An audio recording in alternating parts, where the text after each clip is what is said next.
Commissioner in the Accounting and Business Advisory Forum of PPF. And Mr. Millett is the Secretary to the committee, as I said before. And to my right is Mr. Angus Smith, retired accountant and member of the FROC. And the one that you are not seeing, Ms. Zana Bernard, she is joining us on Zoom. So we will be hosting the media conference this morning. But let me also introduce to you the other members of the FROC. We have Mr. Adrian Haynes, who is a retired public administrator. We have Ms. Sabina Gibbs, who is an attorney at law. So these are the 5 persons that make up the FROC.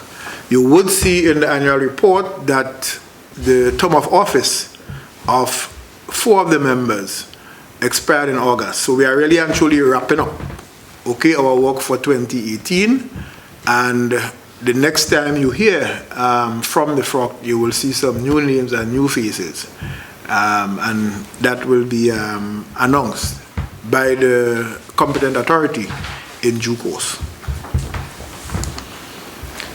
The main activities of the FROC for the period 2018, apart from doing its oversight work, gathering data, analyzing the data from the macro policy unit, monitoring the various reports from the IMF, World Bank, and the ECCB with respect to the compliance of the authorities with the fiscal rules. Our work included dozens of meetings with the World Bank and the IMF delegation during the last period, May 2018 to April 2019.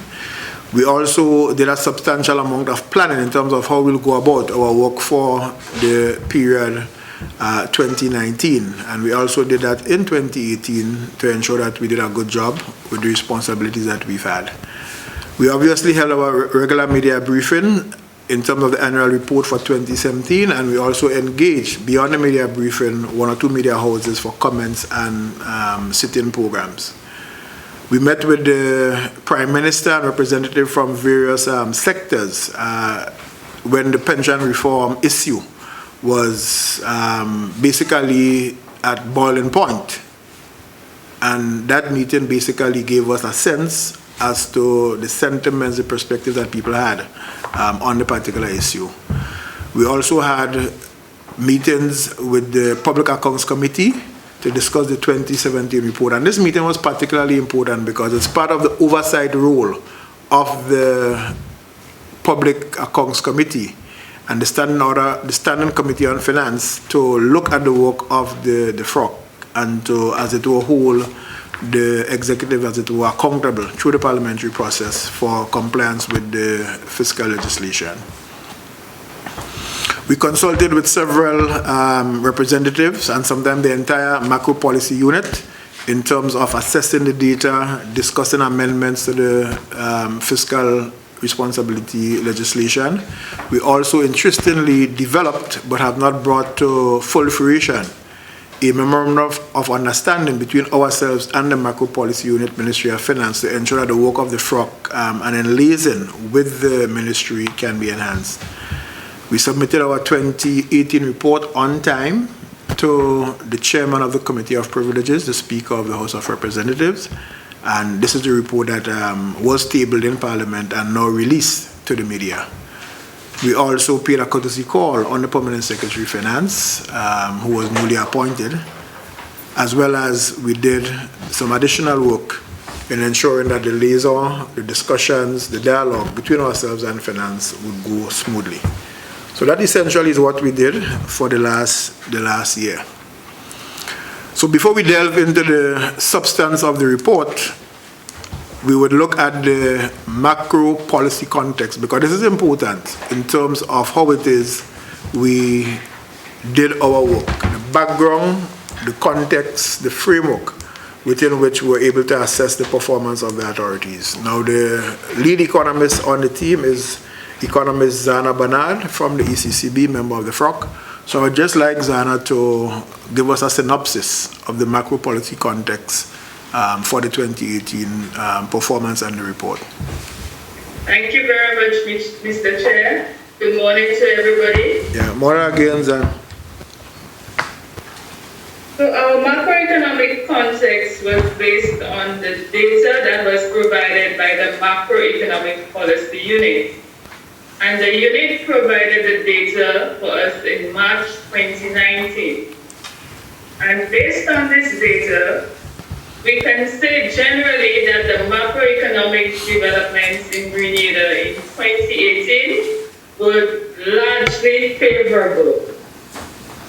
The Caribbean Development Bank described Grenada as the fastest growing economy in the region.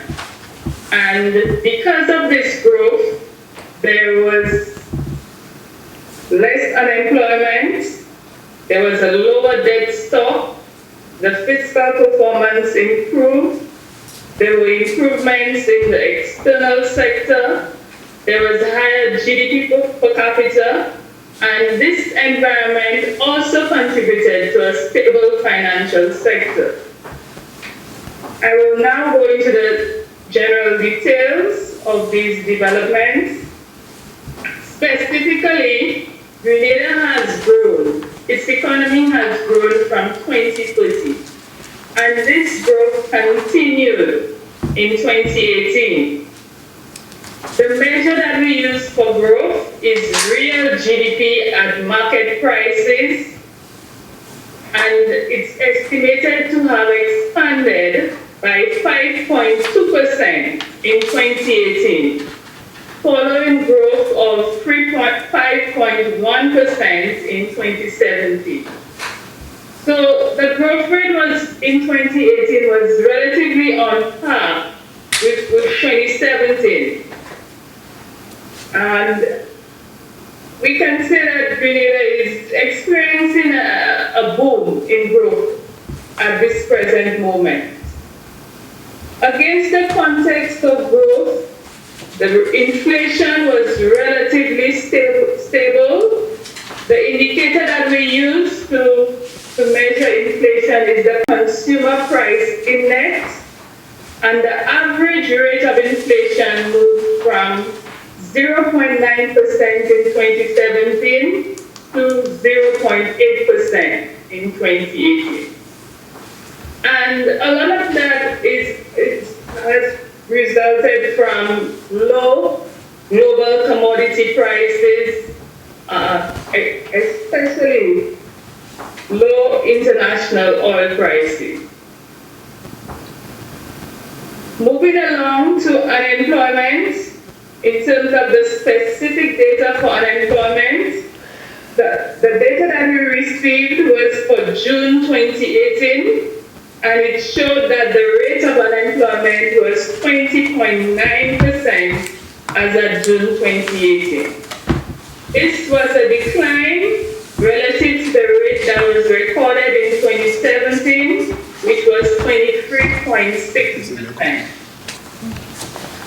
Likewise, there was an increase in GDP per capita, which was roughly 27,000 in 2017, and it moved to roughly 29,000 in 2018. I will now move along to the fiscal developments, and these developments were generally positive and favorable. The primary surplus, which is our major indicator, moved from 5.7% of GDP in 2017 to 6.8% of GDP in 2018. And this was a result of a combination of developments, especially an increase in revenue. The overall surplus rose from 3% in 2017 to 4.8% of GDP in 2018. And the wage bill, as a percentage of GDP, it declined, so it moved from 8.1% in 2017 to 7.8% of GDP in 2018. Thank you. Yeah, thank you very much, Zan. So just to reiterate as we proceed, the key messages Our central government performance is in line with the Act. Complete data and information was not available for some public sector entities. Therefore, we had some concerns there, and we have expressed it in the report. The medium-term agenda of the government emphasizes inclusive fiscal policy, which is extremely important, and by that we mean that whatever enhancements are made with respect to fiscal performance as well as economic growth must redound to job creation and poverty reduction. There's no point in having improved fiscal performance and unemployment is remaining high and poverty is remaining high. So growth, improved performance must redound to improvement as far as jobs and poverty reduction is concerned, and also the emphasis on capital spending. One of the things that we noted, however, that the government has a constraint in terms of how they can spend. And that's where the Fiscal Responsibility Act comes in to ensure that certain ceilings are not exceeded. And as people remember, we always say that the origins and the genesis of fiscal crisis or crises is when we spend more than we earn or we spend irresponsibly. And therefore, while the government has a program of expenditure, it is bounded by the Act to do so in a responsible way. And that we have seen in 2018. The medium-term main message remains very positive for the central government fiscal situation. However, there are downside risks and uncertainties, and we highlighted the primary ones in the report, being the pension restoration and reform, as well as a little lower down the road, the National Health Insurance Act that has to be assessed and quantified so we could see the fiscal implications and have them properly managed. So as a FROC, we seek to contribute towards a culture of fiscal responsibility, transparency, and accountability. The important thing for us, the primary thing, is whether or not the authorities are compliant with the rules. And I would just like to go through quickly the fiscal rules that the government is supposed to comply with in managing the affairs of the country. And we gave you a synopsis of that. And we expand the details on page 17 onwards on the report. The summary is on page 10. So the first and primary one has to do with the public sector debt to GDP. And the target here is 55%. And right now, as at 2018, it is at 72.8. Now, sometimes you might see different figures coming up. And what we want the media to do is to distinguish between central government debt to GDP, which will give you a lower figure, as opposed to public sector debt to GDP, which will give you a higher figure. So the law, the rule that we are monitoring is not the central government debt. We are monitoring the public sector debt to GDP. And the target has not yet been reached, so our conclusion is the authorities are not compliant. We know they are working towards it, and great strides have been made and continue to be made in this regard. The second rule has to do with the public-private partnership arrangements, which can give rise to contingent liabilities. If you have a public-private sector arrangement that incur debts, there's a rule for that the debt incurred by those entities should not exceed 5% of GDP. We're saying that this is an area of non-compliance only because we are yet to be satisfied that the fiscal authorities have properly examined all the arrangements that exist to determine, one, whether or not they are public-private partnership arrangements, and two, what are the liabilities, if any, these arrangements have incurred in the past and need to be accounted for. The third one is the wage bill to GDP ratio. This is not to exceed 9%, and the authorities are doing quite fine. It is at 7.8. However, we are saying they are compliant, but there are some reservations that we have. And that really actually has to do with the coverage of the data as far as the state-owned enterprises or the covered public entities are concerned, again, which is a definition in law, and the mechanism to capture all of the information from these entities is not yet in place or as effective as we think it should be. But broadly speaking, there is compliance.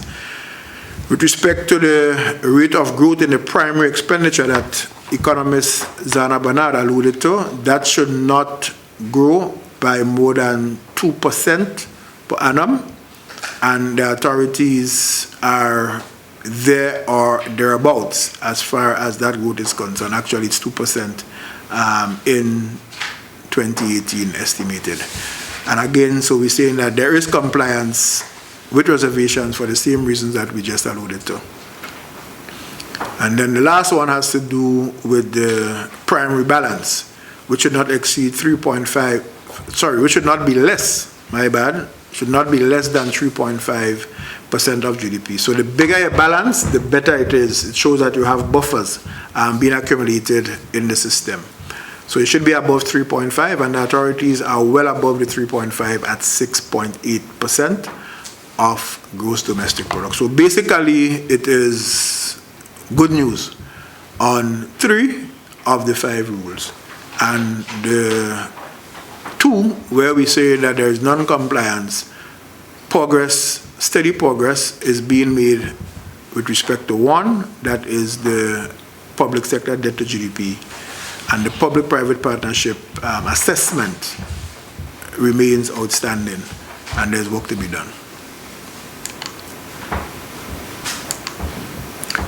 I think at this point we could move to the general conclusions and recommendations that we have made for 2018, and then we'll entertain some questions, because people had the report, they would have read it over the last 2 weeks, and I know that you are itching to ask your questions. So I'll let Committee Member Smith just give us the conclusion recommendations that we have made, also in the report, but he'll highlight some of them for us.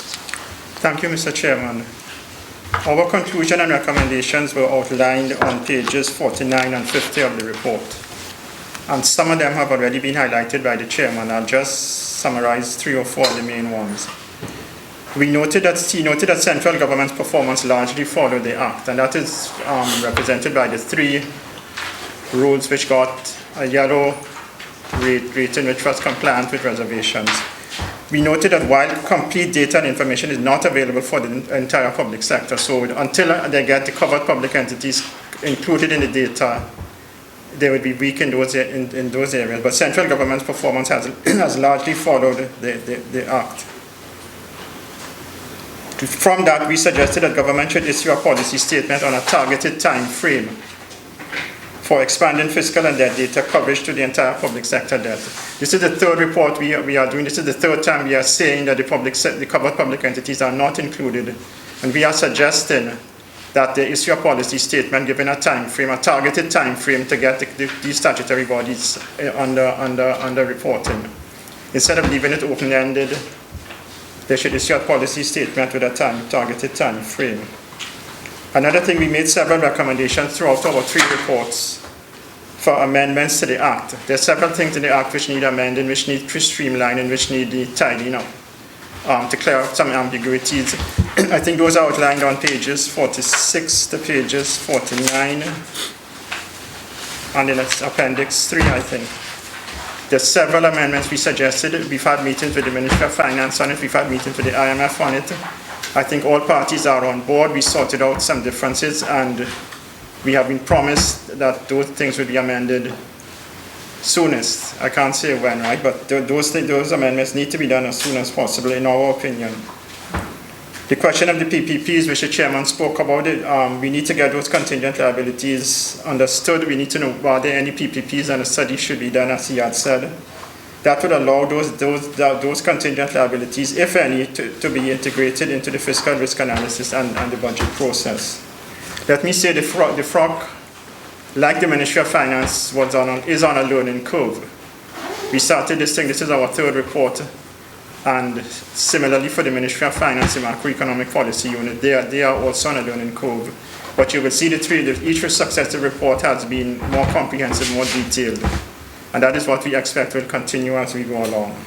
So those are some of our main conclusions and recommendations. But the details are outlined, as I said, on pages 49 and page 50. Yeah, thank you very much, Committee Member Smith. So that brings to an end our general remarks and highlights, and I would now invite the media to ask the questions that you've had written down for the last 3 weeks and those that you have just formulated as a result of our remarks. Morning, Linda Straker. Using your guidance, I'm going to go to the question that I had written down for us. According to the report, only the chairman term continues into 2020. Can you tell us whether or not members has been reappointed? And if not, when would we see? What is the process for new members to be appointed? Okay, so the process involves the Director of Audit doing the necessary search and assessment of potential members based on the provision of the legislation, because it's very clear that members must meet certain criteria and qualifications like an attorney, accountancy, economics, right, and stuff like that. So that is in the law. And the Director of Audit recommendation obviously will make its way through the process, and that terminates with the Governor General making the appointment. So that process right now is in train. So last year when people's term had ended, they were approached with the question, would they want to continue serving? But the way the law is written, people have to have different terms so that at no point in time, everybody gets swept away. And after, I think, 2 years, some members can be reappointed. So the mechanism is such that they build institutional memory over time. So there will be 2 members staying on, at least for the next year. As far as I'm aware, that will be myself, whose term has not yet ended. And without speaking for the central bank, because the process has to go through, it is highly likely that the economists that the central bank has in law the authority to appoint, it is highly likely that that economist will continue. But that is not, as I say, for me to indicate, but it would help in terms of the institutional memory of the firm. Just for clarity, the selection is done, the search is done by the Director of Audit, and it has to be approved by the Governor General. The Cabinet is no way involved. No, the Cabinet has a role, no doubt, because remember the Speaker of the House of Representatives is also the chair of the Committee of Privileges, and our committee serve under his auspices. So there's this dialogue and collaboration, among the Speaker, the Director of Audit, and of course the Executive Authority. Thanks for the clarity. Okay, my other question before others take the floor has to do with, can you explain the difference between central debt and public debt? And then I have another question to follow pertaining to the debt. Not a problem. I'll ask Economist Zana Bernard to explain the difference between central government debt and public sector debt. Zan? Okay, thank you, Mr. Chair. Central government debt is a more narrow definition of public sector debt. So public sector debt is the umbrella. It consists of central government debt, central government guaranteed debt, and the debt of statutory corporations or state-owned enterprises. So within public sector debt now, you have debt which was contracted by the central government that we refer to as central government debt. Okay, let me make sure I understand it. The central government is just government debt, but the public sector debt is inclusion of state bodies and other PPPs. Right, so just to make it a little clearer, you could say the central government debt is debt contracted by the Ministry of Finance. Okay. Because they're the main people who contract that kind of debt for the central government, meaning the executive that has been elected and put in place to run the country, they can contract. Right? As well as they could guarantee debts of other entities and so on. That is inside there as well. But then you have statutory bodies which they have set up, which can borrow in their own name, but obviously with the approval of the Ministry of Finance. So you have debt in these statutory bodies and state-owned enterprises that you don't classify as central government because they're out there. But when you're talking public sector now, you got to add the two. Okay. Yeah. Now the reason why I wanted to understand the definition is on page 20, references made to petrochemical debt, and where it said, however, steady and significant progress has been made towards the attainment of the 55% debt GDP target. However, the fiscal authority remain ambivalent as to whether or not petrochemical debt is part of the public debt. What explanation was provided to the committee in their own argument whether or not it is or is not, seeing that public sector debt includes state-owned bodies? Right. Is Petrocaribbean a state-owned entity? Right. So we, in the abundance of caution, as the FROC, when we compute on our data, Petrocarib is part of public sector debt. That is our understanding of the Petrocarib debt. There are times when the Ministry of Finance will publish through the debt monitoring unit debt data, and they'll tell you public sector debt with Petrocarib and public sector debt without Petrocarib. So, and then the IMF and the World Bank, from time to time when they discuss it, some people say yay, some people say nay.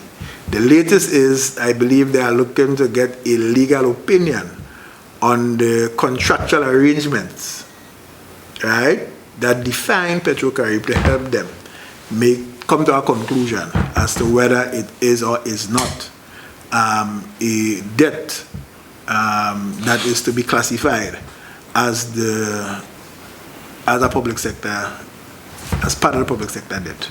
As I said before, for our purposes and for what we understand to be the definition, and for what we know and understand the arrangement, our conclusion is in the abundance of caution, it should be treated as such.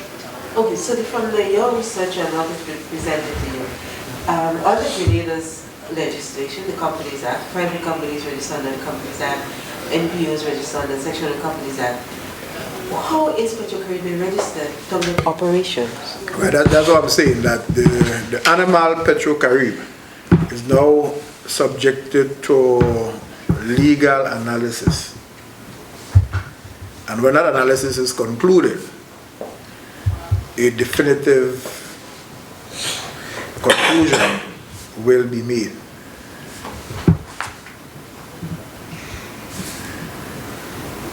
You can go ahead. Good morning. In the face of demands by the Trade Union Council for pension and gratuity, taking into account the concerns already with the public sector debt, have you recommended or can you provide in your analysis and any expertise, should government consider or continue with its path of meeting those demands?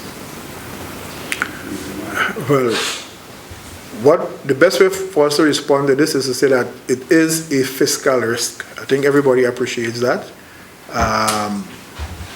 And therefore, it should be kept in mind the various scenarios and computations that can, arise with a resolution of the matter, and those estimates must be programmed to see how it will impact the fiscal rules. So that's the most that we can say, but we have highlighted it. We have seen some data. We know it's a risk. We know it has to be managed. And so if there are legal implications, let's say one scenario is where the highest court rules that this is what has to happen, then there are financial implications which now have to be programmed in terms of how are we going to meet these legal obligations, where we are bounded by the court to act, but there are implications fiscally. That is a headache that the ministry and the fiscal authorities will have to manage. Yeah.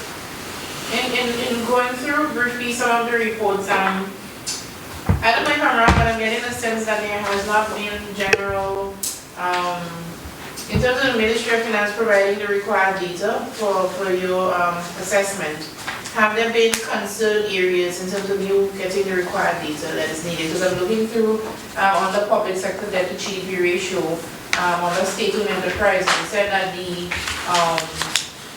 concern that all debt and contingent liabilities assumed by government are not captured, and also with some of the PPP arrangements, I noticed that was also a concern.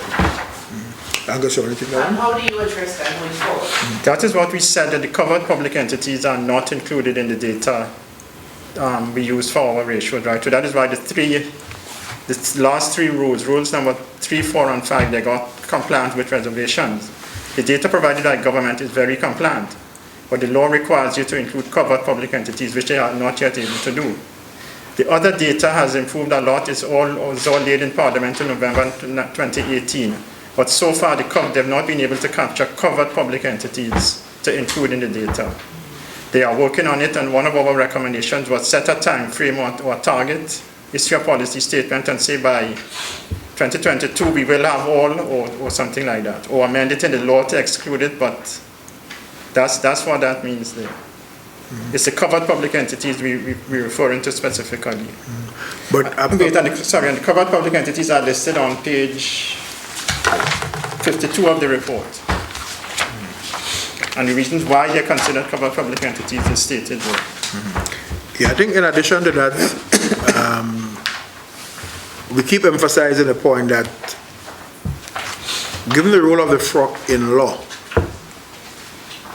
to do our work, we cannot have in our position only information that is already in the public domain. If it's already in the public domain, it does not help the work of the FROC. So we are in the early days, but some equivalent of the FROC called fiscal councils in the more advanced jurisdiction have full-time staff or have the capacity to hire technical competencies to do their own probing, analysis, and that kind of stuff. So there's a way for us to go still. There's a ways for the macro policy unit to go. But strides have been made over the last 3 years, but we are not there yet. The general sentiment is that they are making efforts. My fear is that the efforts that they are making might not be strong enough to keep us there. Because while we pride ourselves in being the first, sorry for the Bahamas, but they were just about to launch their fiscal council before the hurricane. Jamaica is well on the way. So what you might actually find happening is where, while we are the first, there are those who are going to learn from us and who are going to build a better system. And we think that we need to do some work on the law, repeal, reform, build the MOU between the FROC and the Ministry of Finance, build the capacity at the macro policy unit, and strengthen, our own fiscal council. That's our suggestion and mindset going forward. We noticed that in terms of the economic activity and improvements, we note that they work on robust, strong performance in the construction and tourism sectors, but we We also see that a large portion of that performance in the construction sector particularly was driven a lot by some of the major projects like the CBI projects. Now some economists have said that this cannot be counted because the CBI projects or the performance of the CBI projects cannot be, in terms of the future, you don't know what will happen, so it should not be counted as or seen as, it should not be counted as contributed to the economy, to the economic performance. What is your assessment of that? Right, so I would let Zan take this one and I would weigh in with my own subscript. Zan? Mr. Chair, if I may clarify, is the point that we should not include construction in the GDP data because it's related to CBI? Yes. Yes, the performance of the sector. Okay. Well, GDP is about general economic activity in the economy, and if there is activity in construction, it has to be measured. We cannot discount the CBI. The CBI contributes to the economy of not only Grenada, but other economies in the region. There are projects on stream, there are new ones that are going to be launched. People are being employed, people are earning incomes from the construction sector. So, you know, definitely that amount of activity has to be included. The question is whether it is sustainable. So the question is what happens after these projects have been constructed? What will happen to the employment of persons employed? Is Grenada as well at a level where it can provide the supply of labor needed for those construction projects? So there are various issues surrounding the activity in the construction sector, but definitely it cannot be discounted just because it's linked to the CBI. Right, and thank you very much, Zan. And my subscript is this.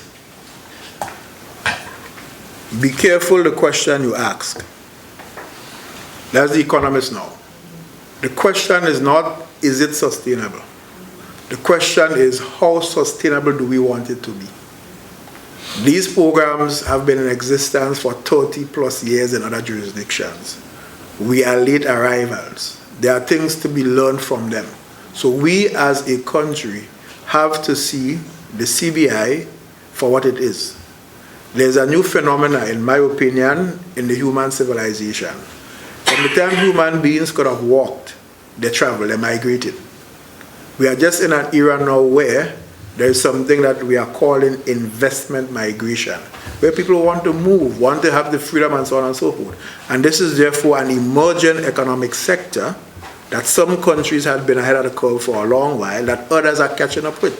So the question for economists, policymakers, and all the players is, how sustainable do we want our program to be, and what should we do about it to make it as sustainable, as robust as it can be for the future growth and development of Grenada. That's my subscript.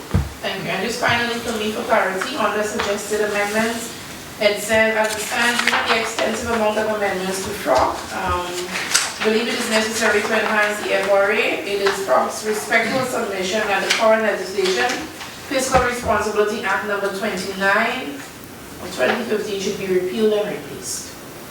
Can you clarify, please? When you pass a piece of legislation, you tend to have something big and complicated as this. You tend to have amendments over the years, right? So you'll have the main act, and you'll have amendment number 1 2 years later, and amendment number 2 3 years later. Pretty soon you have 10 amendments or 12 amendments. I mean, I've seen legislation with 1 act and 12 pieces of amendments that you have to follow to understand the act. You have to have all the amendments. What is normally done and what we recommend is that we repeal the whole act now, cancel it, and start over with the same pieces that you want to keep and amend the pieces that you want to amend. So we recommended at least 15 or 20 amendments. And next year there might be some more, and year after there might be some more. So repeal it, and it's called repeal and replace. You repeal the act and you replace it with a new act, with the old one section that you want to keep and with the new section that you amended. So you'll have one document to study from, not 3, 4, 5 down the road. It's easy to follow rather than looking at section 1 in this thing and section 2 in that part and section 3 here and section 4 there. Everything would follow in one act. And that's what we strongly, strongly recommend. Repeal the act and replace it with all the amendments you want. If I could just ask, looking at page 52 where you mentioned the public entities, Yeah. there. Yeah. To the best of my knowledge, you're like 23 state-owned enterprises, but you only mentioned 15 here. Are the others in compliance? A covered public entity is defined in the Act in section, can't remember the section, an early section, but it must satisfy three things. It must receive transfers from government. Yeah, And you see here, you take the transfers column. right. It must be non-compliant in its reporting. It's not reporting to government. And you see one there, number 15. Yeah, It must have negative equity, I think. And you see three ticks there with equity. right. And it must be in receipt of government guarantees. The other statutory bodies do not have any of these things. So Okay, you won't see GARFIN there, if I may quote GARFIN, right? right. Because GARFIN doesn't get the reports properly, doesn't get transfers, doesn't have negative equity, and doesn't have government guarantees. You will not see who else is there. There are 25 or 26 statutory bodies, so Yeah. those others are So not. that's why I wanted to understand why everybody's not It's only listed the covered there. public entities. So the housing authority wouldn't fall then either? They don't fall, well, this is the list provided by the ministry. So housing authority obviously satisfying all the requirements, and it's not a covered, it's a statutory body, it's a public sector body, but it's not a covered public entity. Well, I guess the same will apply for Lotto? Hmm? I guess Yeah. the same will apply for Well, we would Lotto? have to say Yeah, yes yeah. based on what we've been given. You see, and this is quite in order, okay? In the sense that the FROC can pull all these financial statements, if available, and conclude if the equity is negative or not. We can probably ask the Ministry of Finance for those that they give transfers to and so on and so forth. But we don't do that. We simply take the list provided. We ask 1 or 2 questions and we work. So FROC, in law, must work with the data and information provided by the Ministry of Finance. And we cannot do otherwise. Mr. Smith is a retired gentleman, We don't have the staff to do right? research. Everybody in the room knows that I have other things doing. I'm a full-time employee. So I'm saying, Mr. Hayes is retired and he wants to get along with his stuff and so on. The economist in central bank has a, thing, right? And the attorney has a law to do when the day comes. So fiscal councils generally, to add robustness to the transparency and to the accountability and so on, going forward should have at least one technical staff when they plan their work for the year full-time that could assist in bringing that robustness, probing and helping with the transparency of what we present. Well, just looking at it, most of the state-owned, the statutory bodies listed here has failed in one way or the other, to the best of my knowledge over the past years, to present the financial statement, which is required in law to be presented to the Parliament, has not been compliant with it. Only recently we had a few made now. How the failure of these entities to not have the financial statement presented to the Parliament so that you can have access to it affected your reporting? Well, that is why the 3 of the targets got compliant with reservations. Okay. If we had the data and it met the target, it would be fully compliant. But government side of it, part of it is compliant. Central. But the central government's part of it is compliant. The data provided for central government meets the targeted ratio. But we do not know what this covered public entities would do to the ratio. So these covered public entities are supposed to be included in the data, right? That is presented to us for the wage bill data, the primary expenditure data, and what's the third rule? Wage bill, primary expenditure. Growth and expenditure. Growth in expenditure, yeah. Those covered public entities must be included in that data to work out that, to calculate that ratio. So unless and until we get the public entities, we cannot give them fully compliant. Okay. Unless So the until compliance laws change. procedure is compliance with reservation, meaning that just central government is compliant, Okay, yes. but the other bodies are not compliant. But we don't know because we don't have the data.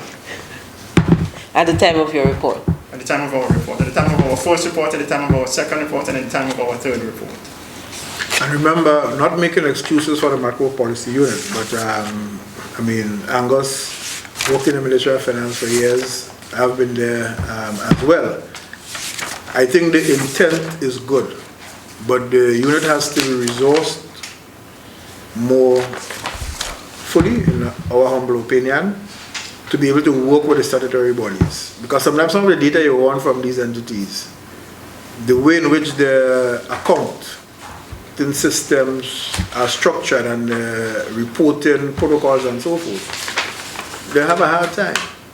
So sometimes when we set these rules down, they assume a certain environment. So we now have to work hard to enhance that environment, enhance the systems and so on, so that we can get to where the legislation suggests we should be. So don't be daunted, but I think we want to see annual strides through concerted efforts in making this list not 15, right, but obviously 0. But we should have a target which says that for the next reporting period, these 3 of these 15 entities are best poised in terms of the system, the staff, and so on and so forth, to become compliant, to give us all the data that we want. That's the kind of program, you know, we would want to see. And again, a council with resources, or a FROC with resources, can do that assessment itself and suggest to the ministry and work with them so that collaboratively we can increase the accountability and the transparency of the fiscal information. If you look on page 10, Mr. Chairman, for you, the bottom of page 10, 1.5, we clearly define what a covered public entity is and what are the criteria to meet that standard. So this is where that appendix comes from. The bottom of page 10 clearly outlines what a covered public entity is. My last question is on page 13. It says 2.4. There was still a lack of information and data on movement in poverty and wealth distribution amid efforts by the authority to preserve social spending to enhance inclusion. Can you just explain to me who is responsible for the data gathering and define for me poverty and wealth distribution? Yeah, Zane, I want to take 2.4, page 13. In point 2.4, we stated that there was a lack of information and data movements on poverty and wealth distribution. We collect all the information from the macro policy unit, which sources this data from the Central Statistics Office.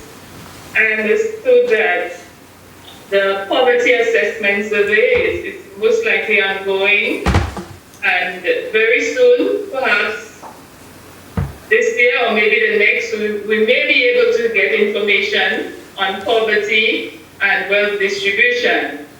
That is essential to really estimate or to really measure the economic progress of the country.